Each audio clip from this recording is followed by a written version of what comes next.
Hello and welcome. So this video marks a new series of videos for the course PHI 331, Social and Political Philosophy. And today we're going to read a really wonderful piece of text. Not just a philosophical text, but also a really significant historical document from the civil rights movement in the United States. And that, of course, is Letter from Birmingham Jail by Dr. Martin Luther King Jr. So what I want to do in this discussion is use Dr. King's letter and show what a wonderful introduction it is into social and political philosophy. Because in it offers answers to some of the big philosophical questions about social and political philosophy, namely, what is a just state? That is, what is justice, and what does it look like when we live in a just society? And we also get an important question in political philosophy. When does the government have authority? That is, when does the government have the right to make laws that affect our lives and change our lives? I think that King offers an answer here as well in the way that he suggests when we shouldn't obey the government, and his answer is when the government is unjust. So here's just a brief overview of the historical context of King's letter from Birmingham Jail.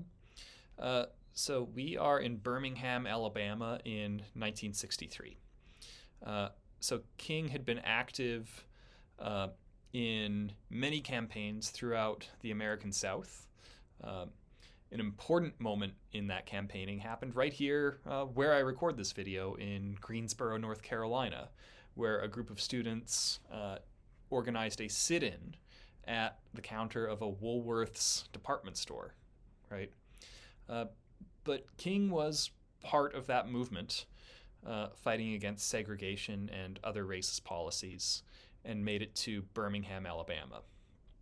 Famously, prior to this event, there had been a horrific bombing at a church, a black church in Birmingham, which killed 3 little girls. So certainly Birmingham was a place where much horrible racist violence was going on, and King came to help with the demonstrations. Now, around the time of the demonstrations against segregation in Birmingham, a judicial order banning parading, demonstrating, boycotting, trespassing, and picketing was passed. And in this context, Dr. King was arrested when he chose to protest anyways. And on the same day that King was arrested and jailed for protesting, some local clergy, church leaders, published a letter called A Call for Unity, which criticized King's choice to participate in protests. And 4 days after this, while in jail, King wrote and released this famous letter from Birmingham Jail. So the context of this is that King has been arrested for campaigning against segregation, and he was criticized, saying that he was bringing about tension and disorder in Alabama as an outsider. So what King is doing in this letter is he's trying to make sense of himself and explain what he's doing to those who are criticizing him. So there are a handful of criticisms that King is aware of and addresses in the letter. Now, I'm going to focus on 4. First, King points out that his sit-ins and protests were causing tension in Birmingham. The second is that the timing of his protests was misplaced. The third is that he shouldn't have done it because his protests were illegal. And 4, he was told that he was being too extreme. Now, there are other criticisms as well. For instance, he points out that he was criticized for being an outsider from Birmingham, from Birmingham's perspective. Of course, Dr. King was from Atlanta. Or it was also pointed out that the police in Birmingham had acted peacefully. And King has replies to those points as well, but I think that part of what we can see is once we understand points 1 through 4, we can sort of see where King is going in these other criticisms as well. So what I'm focusing on is the key critiques and key responses from King's letter. So let's dive right in. The first critique that King encountered is that he was creating tension in his protests. But he responds like this, and here I'm just giving you some quotations because King said it right the first time. I can't say it any better myself.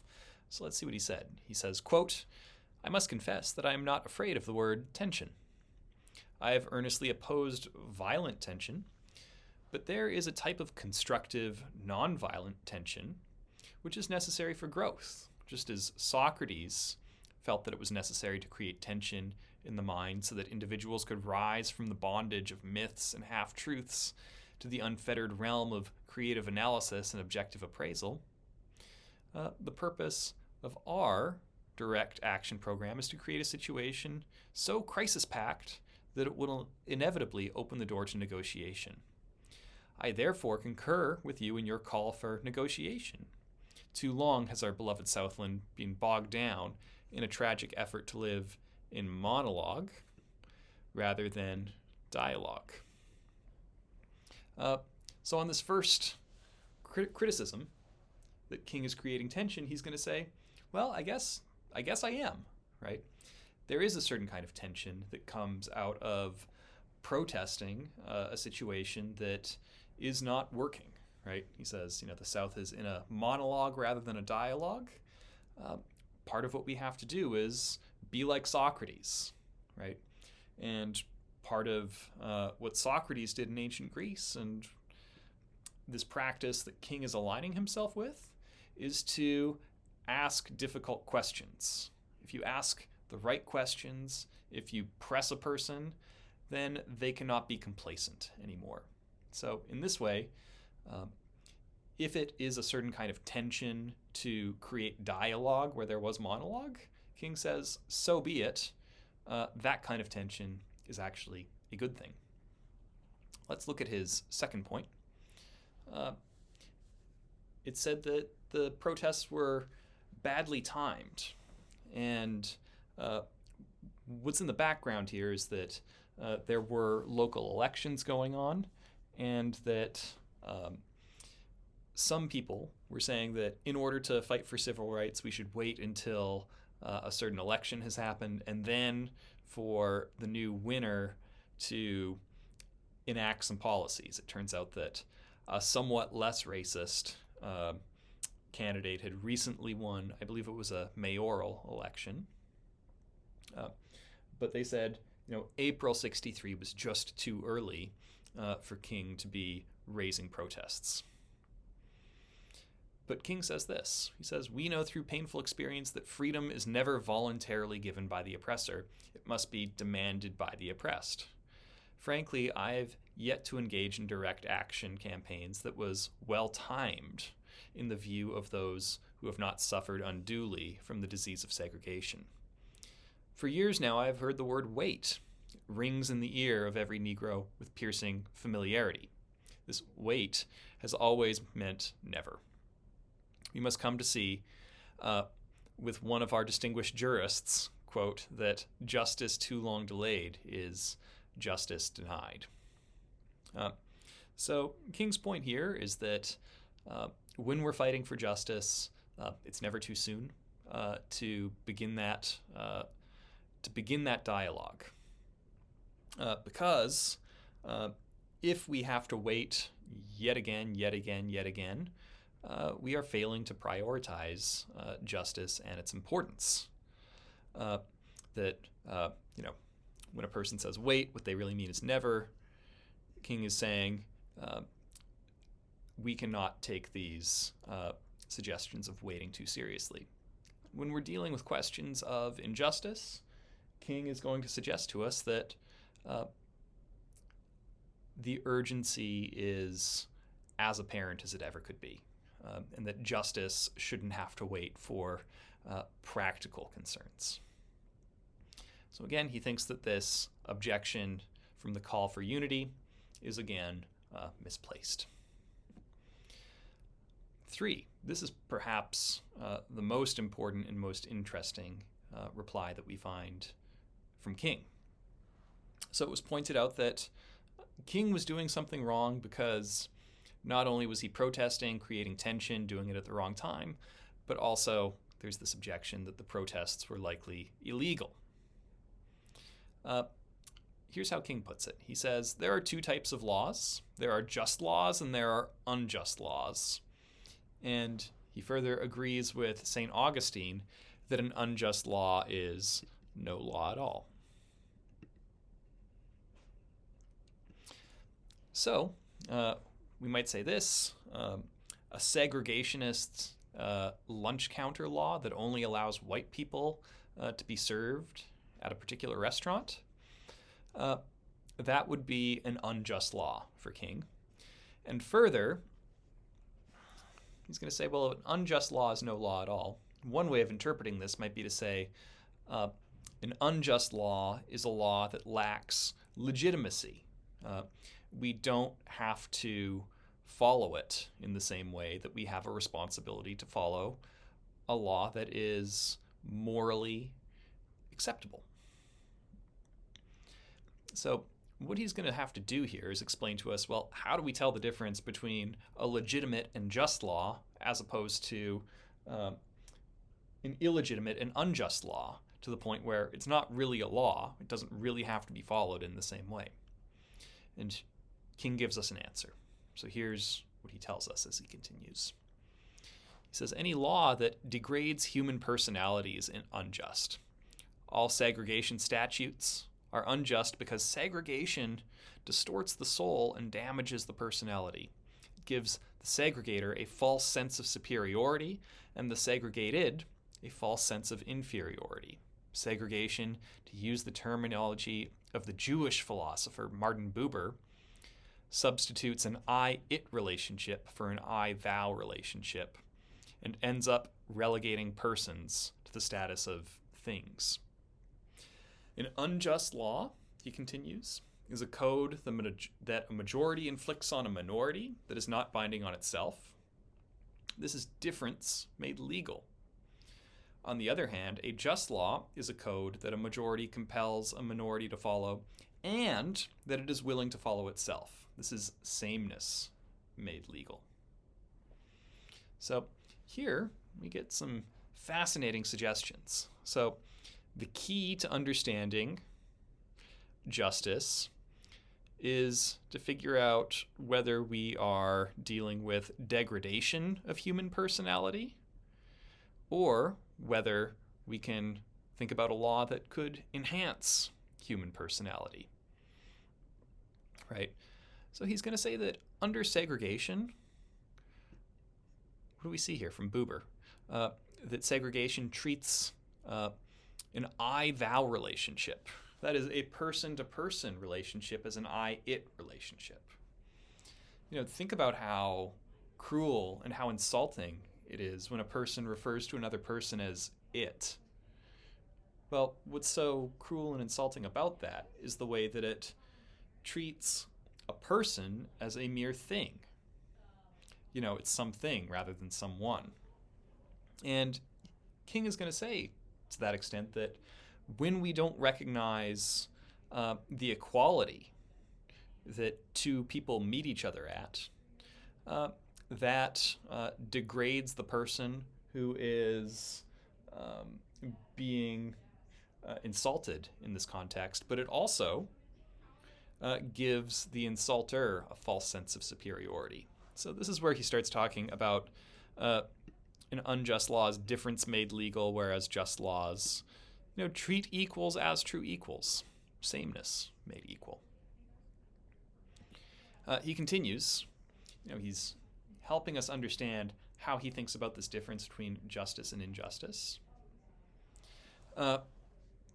not only is it about not following the laws that you made for others, so we should treat equals equally by putting ourselves under the same law, but he also says another explanation is that unjust laws are inflicted upon a minority which that minority had no part in enacting or creating because it did not have the unhampered right to vote.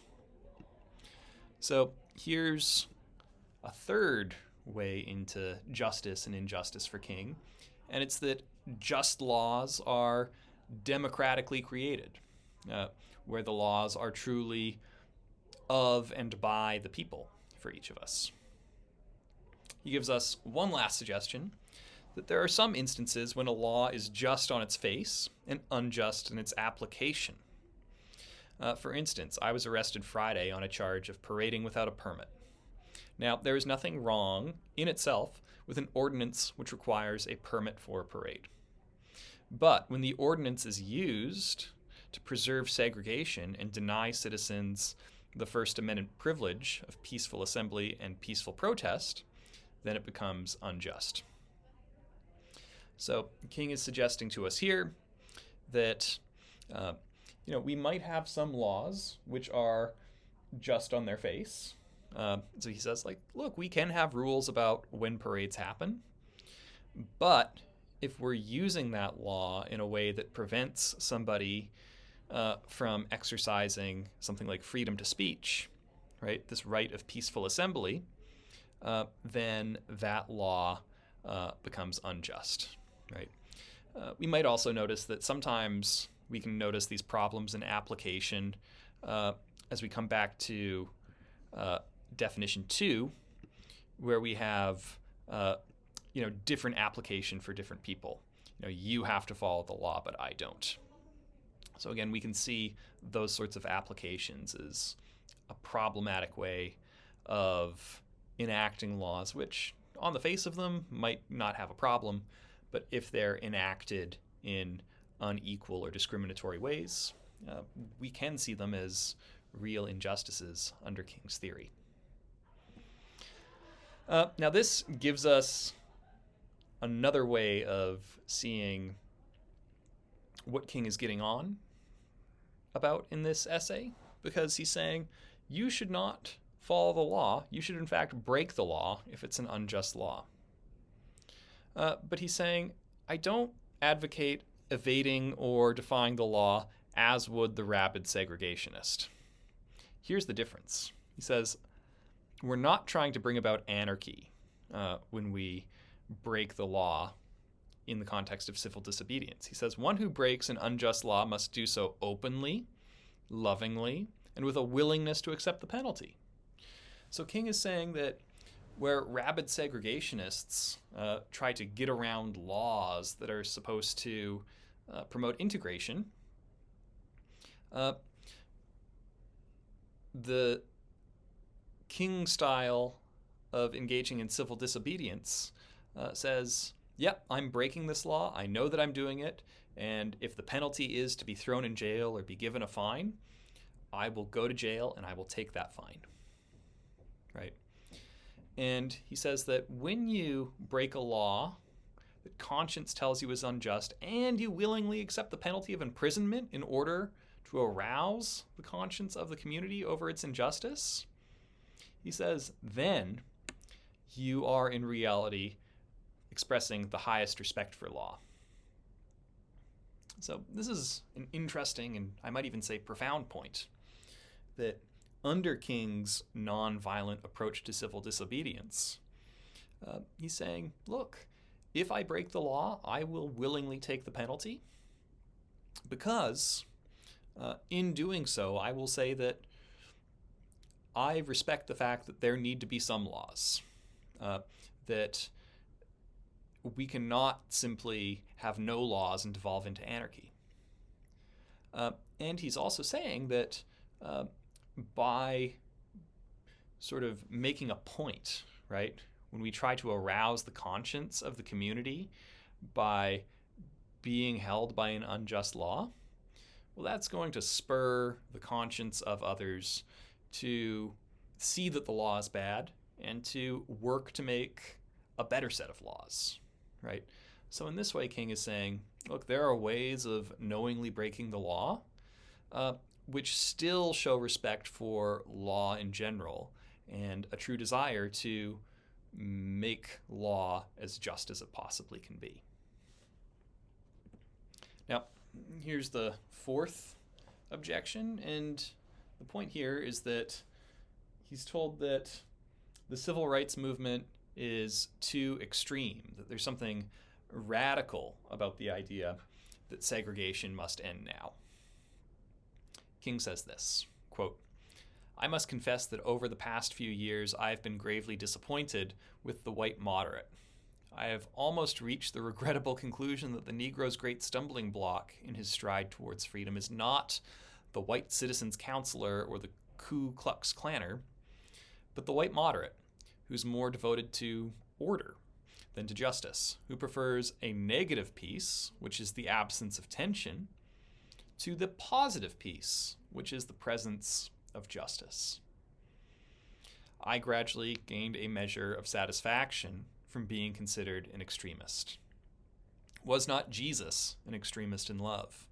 Quote, love your enemies, bless them that curse you, and do good to learn them that hate you, and pray for them which despitefully use you and persecute you. So in this way, King is saying, yeah, in the fight for justice, maybe we don't make compromises. Justice is the most important thing, and true justice is what gives rise to real peace. He says that negative peace is simply the absence of tension, where true dialogue doesn't seem to be happening. But again, just as he was being criticized for being, how do we put it, creating tension, right? So tension, not really a bad thing. And when you're fighting for justice, well, being extreme in favor of something that's good is in fact the right thing to do. But not all extremisms are bad, and not all tension is bad. Certainly not in the fight for true justice. That's how King is going to see it. So just to wrap up, some key takeaways. For King, injustice anywhere is a problem, and waiting for justice cannot be accepted. It takes priority over other values of absence of conflict or practical considerations. He says further, we have no obligations to follow unjust laws. Maybe he's even willing to say that unjust laws aren't really laws at all. They're no law at all. And in order to pursue justice, King is saying, here's what we have to focus on. We have to focus on laws that uplift human personalities, that don't degrade human personality. And another way we might put this is that just laws are ones that enhance and respect our inherent God-given human dignity. B, he's going to say, just laws are not inflicted on minority groups by majority groups who would not follow the same rules for themselves. Moreover, just laws are not inflicted on a minority with no right to vote. So, just laws are democratic in their creation. Fourth, King tells us that justice can also be found in the application of a law that doesn't give rise to further injustice, such as a parade law that might give rise to a violation of our right to free assembly. And within this context, King is saying that we can push against unjust laws through civil disobedience, where we openly, lovingly, and with a willingness to accept punishment, break a law in order to make a point and strive for better law. But in this way, King is going to say that you should be extreme when what's at stake is justice itself. So what I find so wonderful about King's essay is that it speaks with a directness and urgency about big questions in political philosophy. When does the government have the right to enforce a law? And what is justice? These are some of the big questions in political philosophy. And King knits these answers to his questions together by showing that the enhancement of human personality and recognition of the dignity in all people is perhaps the key to understanding both justice and the legitimacy of a set of laws. So now that we've looked at King, we're going to go back in time. So the next video in this series, we'll see that Plato, from almost 2,500 years before, was thinking about the question of what a just and well-functioning government looks like and why we have government at all. So the same questions go back a long way. So now that we've gotten this invitation to political philosophy, we'll start at one of the founding texts in the Western tradition. So thanks for listening in, and until next time, take care.